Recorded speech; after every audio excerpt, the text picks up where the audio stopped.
지난번 헌법재판소에서 총괄 연구관 및 공모관으로 재직하시면서 지난 탄핵 사태의 모습을 몸소 체험하셨던 겁니다. 그리고 저항의 의미로 퇴임하셨습니다. 또 배보윤 헌법부의장 모셔보겠습니다.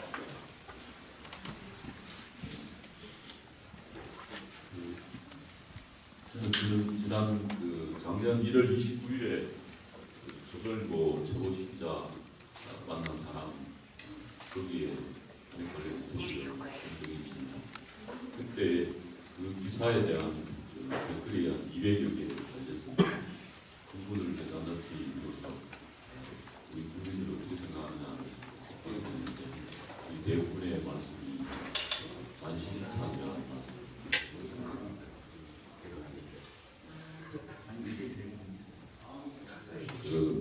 그리고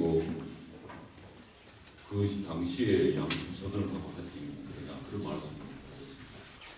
사실 법조인으로서 그것은 정도로 생각하고 있습니다. 근데 제가 이 시점에서 다시 생각해서 오늘 출범하기 전에 제가 당시에 공안으로서 공직자로서 근무하면서 탄핵 사건과 관련해서 모든 이 사태의 연유가 된 원인이라고 저는 평가하고 있습니다. 그 관점에서 제가 오늘 말씀드리는 것은 주장이나 선포를 아니고 제 자신에 대한 참회와 반성의 말씀을 드리고자 합니다. 먼저 여러분들이 잘 아시겠지만 국회에서 탄핵 소추는 제기한 이유는 최순실 등에 대한 공소장과 언론 기사가 그게 다였습니다. 그 공소장에 그 한 구절 대통령 박근혜와 공모하여 그 문구를 가지고 탄핵 소추를 했습니다. 234분이 탄핵 소추를 동의한 것이죠. 그런데 이제 헌법재판소 당시에 기존 노무현 대통령의 사건, 탄핵 사건에서도 사실은 국회 소추 이유가 무실의 사실이었습니다. 그래서 변호인단에서 청구인에서 각하를 해야 된다. 탄핵 소추 사유가 명확하지 않다고 이유가 됐습니다. 그런데 그 판례를 들어서 현재에서는 그걸 각하하지 않고 본안심으로 들어갔습니다. 그래서 그 국면에서 제가 지금 생각을 그렇게 보니 공소장 그것도 본인에 대한 것도 아니고 공모하여라는 그 한 것을 한 문구를 가지고 소추하는 것은 소추 사회에 합당하지 않다고 해서 마땅히 각하로 해서 국회에 돌려보냈어야 마땅하지 않습니다. 근데 그 국면에서 저는 공직자로서 제 역할을 수행을 했느냐는 면에서 역할을 못한 잘못을 반성을 합니다. 두 번째 문제로 역시 이어서 헌법재판소법에 보면 탄핵 사유와 동일한 것에 대해서 형사재판의 대상이 되면 그 탄핵 심판 절차를 정지하도록 되어 있습니다. 그래서 그 본 재판은 형사재판을 마치고 그것을 가지고 그것을 전제로 해서 탄핵 사유가 되느냐를 판단하도록 그렇게 되어 있습니다.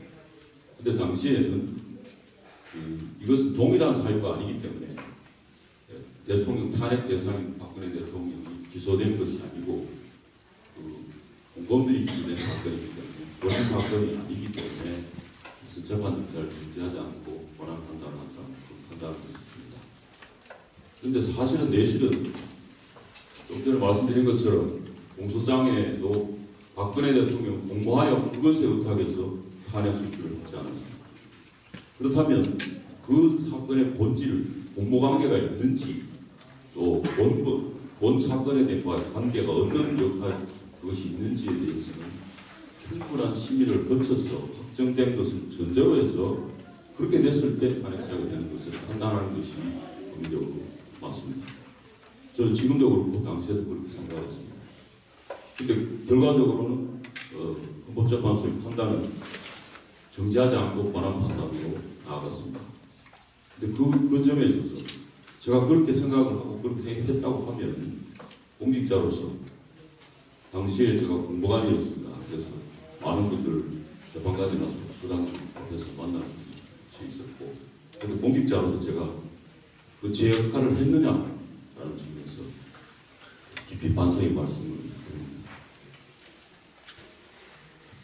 그 세 번째로는 그와 같은 마찬가지의 그 현장 상상에서 그 본안 판단을 할 때 대부분의 청구인 대리인들은 그 최순실 등의 형사 재판 기록 또는 수사 기록을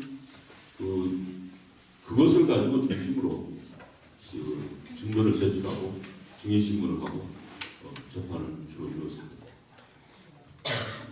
그런데 다른 증거는 그 박근혜 대통령이 직접 신문이나 그 관련된 자료나 이 부분에 대해서는 심리가 상대적으로 유리했고 형사사건 재판 그것을 중심으로 증거 판단을 이루어졌습니다.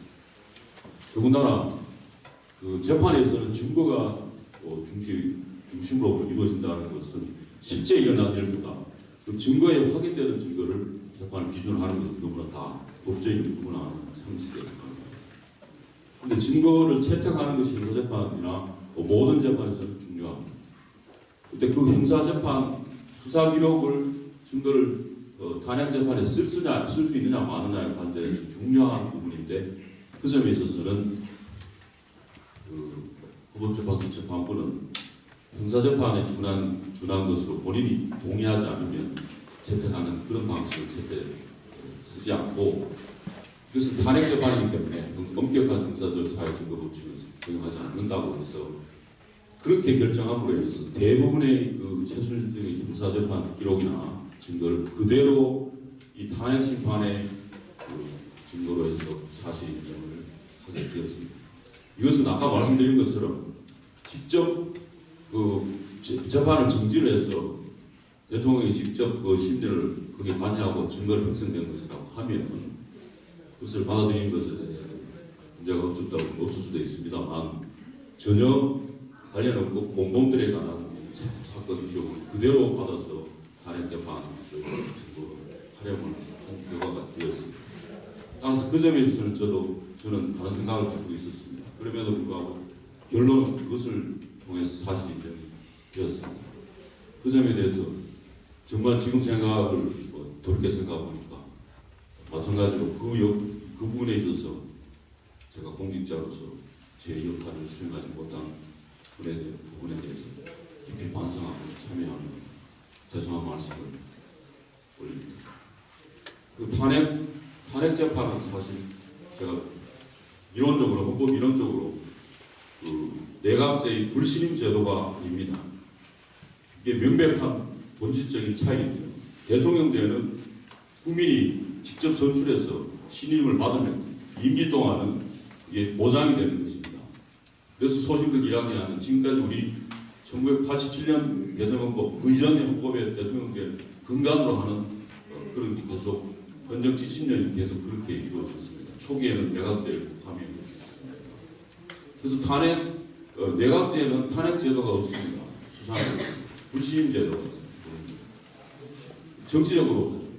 근데 대통령제 국가에서는 탄핵 제도는 명백히 불신임 제도가 아닙니다. 따라서 헌법이나 법률에 중대한 위반이 있을 때 지난번 노무현 대통령 때 헌법재판소가 명시적으로 판시를 했습니다. 내란 외환제나 중대한 뇌물이라든지 중요한 경우 국민이 신뢰를 해서 했는 그 신뢰를 명백히 중대한 위반을 하는 경우에 탄핵을 할 수 있게 되어 있습니다. 그러나 제가 생각하기에는 그것은 정치적 이 헌법재판소의 탄핵 제도를 마치 불신임 제도로 결과적으로 불신임 제도인 것으로 해서 재판을 결론을 내는 것이 아닌가 그런 생각을 당시에도 가졌고 지금도 가졌습니다. 그러나 생각만 가지고 못합니다. 제가 사실 그 당시에는 공직자의 위치에 있으면서 그것에 대해서 제대로 설파를 하고 주장하고 역할을 마땅히 진력을 다해 했어야 되는데 단순한 기법의 역할을 많이 하고 있습니다. 반성을 그래서 제 세 가지 중에서 제가 사과의 박근혜 대통령께 죄송합니다.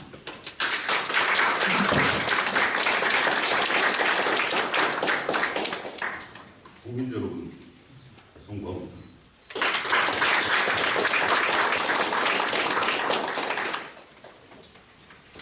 당군 이래 우리 대한민국의 그 종려 사직과 또 대한민국 건국을 위해서 이룩하신 우리 건국의 영웅들 그리고 그 6.25 전쟁을 통해서 피땀 흘려 지켜왔던 자유민주주의 소체제를 하시는 소국민들께 송구한 말씀을 드립니다.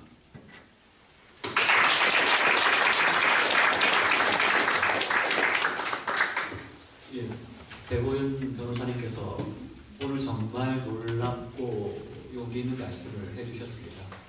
오늘 말씀은 제가 볼 땐 정말 중요한 역사의 기록으로 남으리라 확신합니다. 여기 계신 그 유튜버 분들께서도 이 말씀 정말 중요한 말씀이거든요.